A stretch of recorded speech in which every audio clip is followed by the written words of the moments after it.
Sans culture, il n'y a pas de solidarité. Notre cœur de métier, notre métier de cœur dans un conseil départemental, c'est la solidarité. Mais on ne peut pas se contenter de satisfaire aux besoins vitaux, manger, dormir, se nourrir.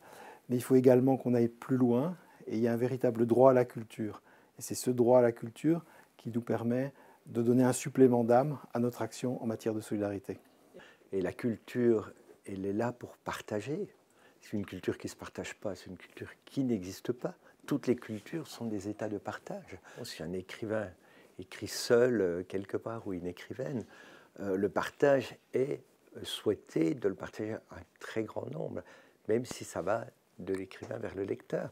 La littérature nous permet d'apprendre comment se comporter avec les autres, c'est-à-dire en regardant les personnages qui ont une histoire complète, nous pouvons savoir apprendre à réagir.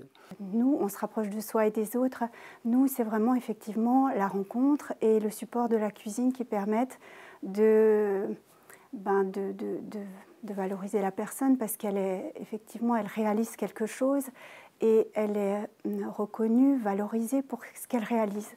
Il y a des textes qui permettent une relation empathique avec les personnages, mais aussi une littérature qui nous permet de devenir égoïste et apprendre cet égoïsme. Il y a des textes, mettons Jean Raspail ou Ayn Rand, qui sont néfastes pour un public qui consomme cela pour savoir ce qui se passe et qui est entraîné à réagir d'une façon qui ne contribue pas à la solidarité.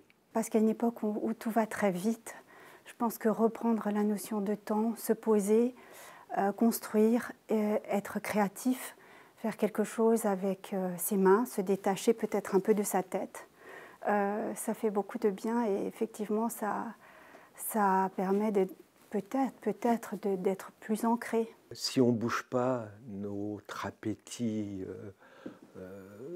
vorace de consommation, on est mort. On est probablement déjà mort. Changer de société, c'est changer ce rapport-là, de pouvoir partager avec les autres sa vraie identité, donc il faut la trouver. C'est un chemin, ça ne se trouve pas au détour d'une page Facebook. Et ce chemin-là est la seule voie possible pour devenir beaucoup plus riche en devenant beaucoup plus pauvre. Et c'est un vaste programme, quoi.